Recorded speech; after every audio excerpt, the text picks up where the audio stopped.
नमस्कार, आप देख रहे हैं उत्तराखंड एक्सप्रेस। आपके साथ मैं हूं कंचन डोगरा नेगी और सबसे पहले बात करेंगे बड़ी खबर की, जो कि आ रही है उधम सिंह नगर से। बाजपुर में यहां पर किसानों ने पुलिस की बैरिकेडिंग पर ट्रैक्टर चढ़ा दिया है। इस दौरान कई पुलिस वाले घायल हुए हैं। किसान दिल्ली के लिए रवाना हो गए हैं फिलहाल, जिसके लिए पुलिस इनको रोक रही थी। असल में यहाँ किसानों और पुलिस वालों के बीच में जबरदस्त झड़प हुई और झड़प के दौरान की तस्वीरें आपके सामने। ट्रैक्टर चढ़ा दिया गया किसानों के द्वारा बैरिकेडिंग के ऊपर। बड़ी संख्या में किसान दिल्ली जाने के लिए इकट्ठा हो गए थे और इस दौरान पुलिसकर्मियों ने बैरिकेडिंग कर दी थी।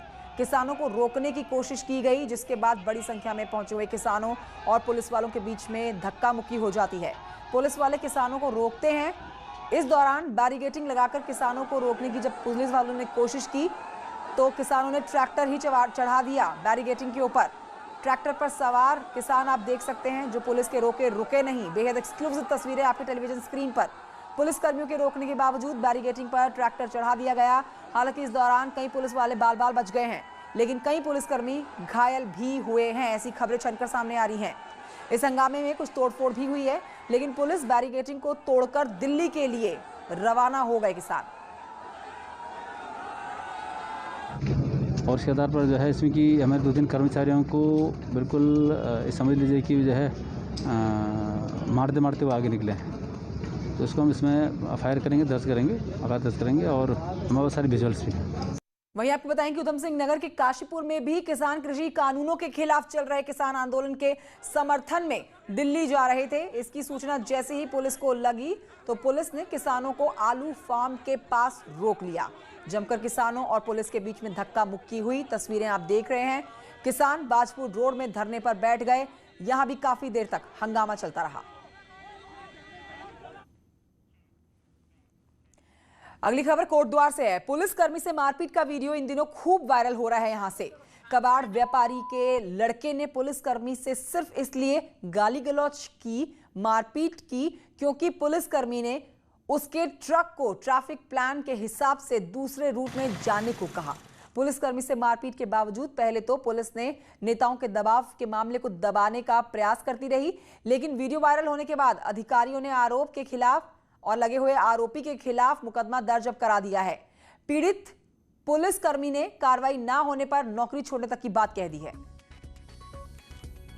नौकरी से इस्तीफा दे दूंगा। क्या करना है नौकरी का? अपनी जगह जो खेती है जैसी जितनी भी है अपना खेती करेंगे और क्या करना है इसमें। यहाँ से ऐसे तो यहाँ पिटते रहेंगे। यहाँ पे 1 रुपये का जो आदमी है वो भी बदतमीजी से बात करके चला। फिर इन्हें अधिकारियों को ये नहीं पता कि ट्रैफिक में कितनी बुरा हाल है। सबसे बुरा हाल ट्रैफिक पुलिस का ही है। पुलिसकर्मी के साथ जो अभद्रता हुई है, सबसे पहले तो उसमें जाँच की गई।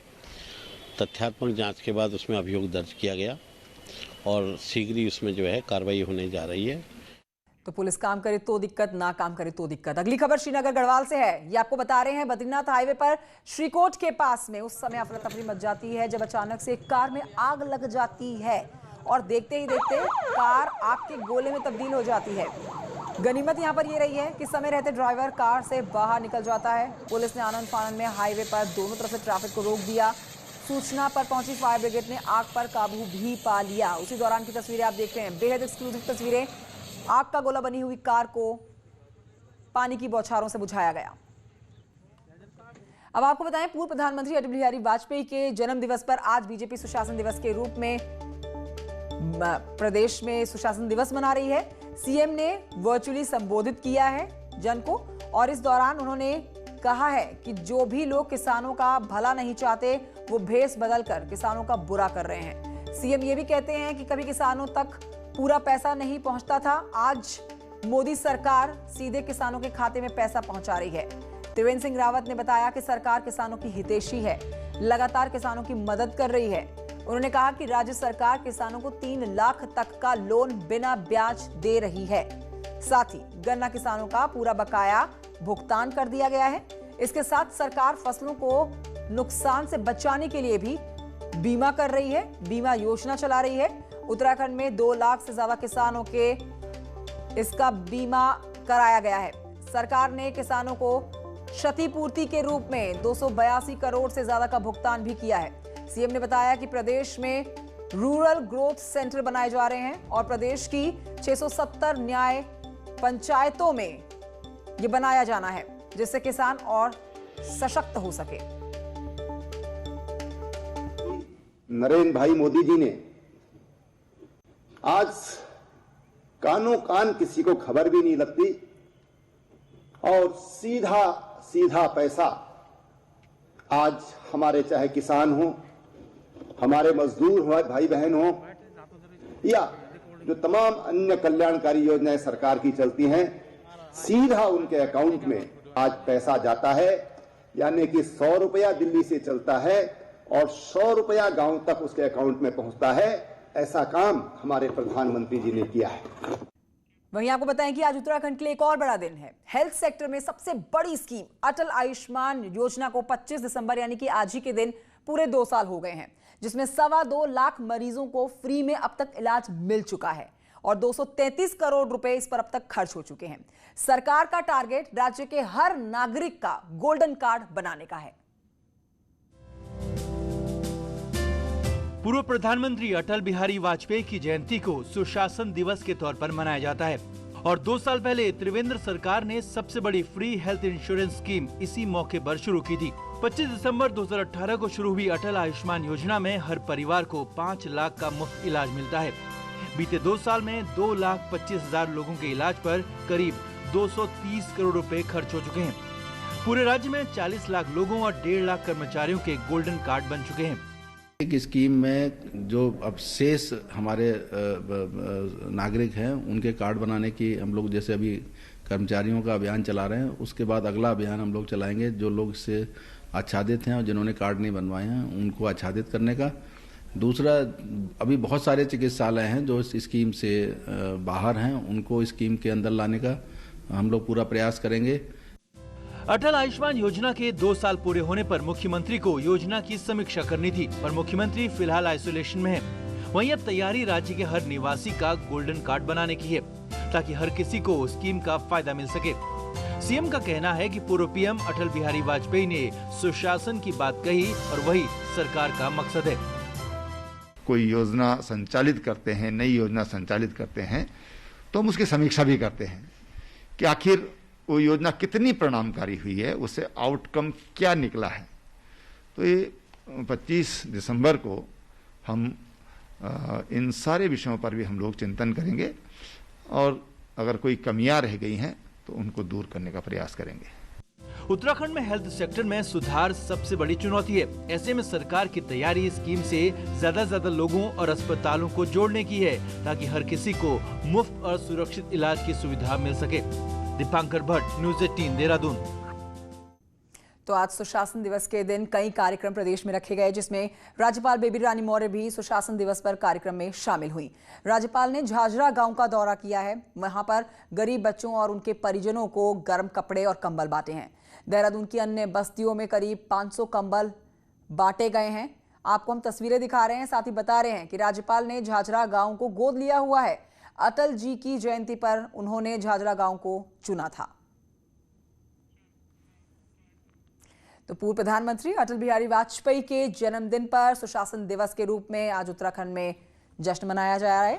इस दौरान हल्द्वानी पहुंचे कृषि मंत्री सुबोध उनियाल ने किसानों को सम्मानित किया। उनियाल ने किसानों को सम्मानित करते हुए कहा कि नया कृषि कानून किसानों के हित में है, इससे खेती किसानी को खासा फायदा मिलेगा। उनियाल ने कहा कि विपक्ष किसानों को गुमराह कर रहा है।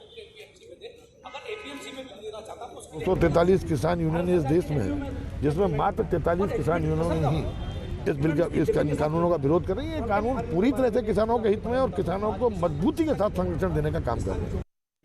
पिथौरागढ़ से खबर, जहां पर अटल बिहारी वाजपेयी जी की जयंती के मौके पर पिथौरागढ़ में सुशासन दिवस के रूप में कार्यक्रम किया गया। प्रधानमंत्री नरेंद्र मोदी के संबोधन से किसानों को रूबरू कराया गया। हम आपको बता रहे हैं कि जिले में अब तक 59,000 लोगों को भी दिया जा चुका है सम्मान।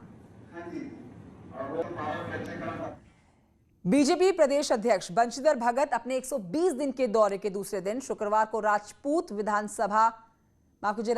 विधानसभा में पहुंचे हैं। यहां पहुंचने पर पार्टी कार्यकर्ताओं ने भगत का जोरदार स्वागत किया है। भगत अपने 120 दिन के दौरे के तहत प्रदेश की सभी 70 विधानसभाओं का भ्रमण कर वहां पर रात्रि विश्राम भी करेंगे। पार्टी कार्यकर्ताओं से संवाद के दौरान भगत ने कहा कि प्रदेश सह प्रभारी रेखा वर्मा उनके साथ मौजूद रही और इस दौरान भगत ने कहा कि पार्टी का एक लक्ष्य है 2022 में 60 से ज्यादा सीटों के साथ सत्ता में वापसी करने का। 20 दिन में 70 विधानसभाओं को पूरा करके एक नई ऊर्जा कार्यकर्ताओं को मिले और कार्यकर्ता पूरे मनोयोग से अगले चुनाव के लिए तैयार हो, इसके लिए दौरा हो रहा है। मैंने जितना भ्रमण किया है, जनता का रुझान बहुत अच्छा है, भारतीय जनता पार्टी के समर्थन में है और हम 2022 में मजबूती के साथ पुनः सरकार बनाएंगे और इस बार से ज़्यादा सीटें लेके आएंगे। खबर हरिद्वार से है, जहां पर रेप के बाद एक बच्ची की हत्या हुई थी और इस मामले में आज हरिद्वार में कांग्रेस ने प्रदर्शन किया है। कांग्रेस प्रदेश अध्यक्ष प्रीतम सिंह हरिद्वार पहुंचे, पीड़ित को न्याय दिलाने के लिए धरना दिया। मामा भांजे आरोपी पाए गए थे, दोनों में से एक आरोपी को पकड़ लिया गया जबकि दूसरा अभी फरार है। फरार आरोपी पर पुलिस ने इनाम की राशि बढ़ाकर अब 1 लाख रुपए कर दी है। चाहे शासन हो, चाहे वो प्रशासन हो। और आइए अब आगे बढ़ते हुए हरिद्वार महाकुंभ 2010 का जिक्र करते हुए आपको बता देते हैं कि हरिद्वार महाकुंभ 2010 की तरह ही भव्य और दिव्य होने वाला है। हरिद्वार महाकुंभ 2021 हरिद्वार में हुई अखाड़ा परिषद की बैठक के बाद संतों ने इसका ऐलान किया है। अखाड़ा परिषद की आज बैठक हुई है जिसमें ये बड़ा फैसला लिया गया कि कुंभ का आयोजन ठीक उसी तर्ज पर होगा, उसी तरह होगा जैसे 2010 में हुआ था। टेंट भी लगेंगे, संत भी आएंगे और सभी अखाड़ों के लोग भी पहुंचेंगे। अखाड़ा परिषद ने राज्य के मुख्यमंत्री से एक बार आकर कुंभ के कामों को देखने को कहा है और बाकी बचे हुए कामों को जल्द पूरा करने की अपील की है। वाला 2021 महाकुंभ हरिद्वार में 2010 के भांति ही कुंभ होगा। टेंट भी लगाएंगे, सारे महामंडलेश्वर आएंगे, सभी भगत जगत आएंगे, हर अखाड़े के श्री महंत धर्माचार्य, शंकराचार्य, रामानंदाचार्य सभी लोग आएंगे। और अभी हमने ये ज्ञापन दिया है माननीय मुख्यमंत्री को मेला अधिकारी के माध्यम से। हमने यही लिखा है कि 2010 के तर्ज पे ही महाकुंभ 2021 होगा। एक बहुत ही छोटे से ब्रेक के लिए रुक जाते हैं, जल्द लौट रहे हैं कुछ और खबरों के साथ।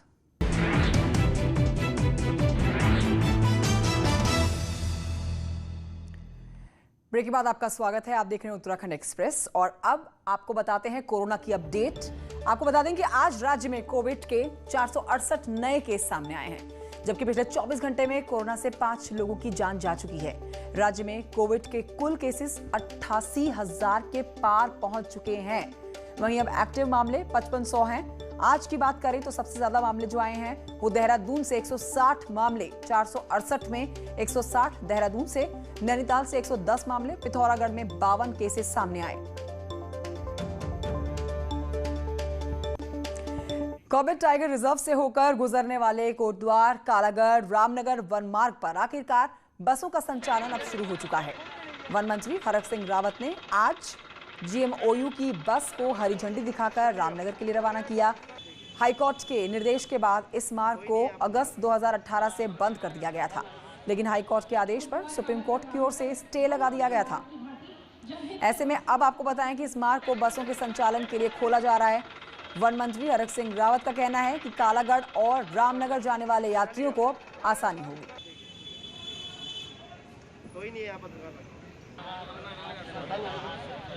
और इसी खबर के साथ उत्तराखंड एक्सप्रेस में भी इतना ही। एक छोटे से ब्रेक के लिए रुक जाते हैं, जल्द लौट रहे हैं।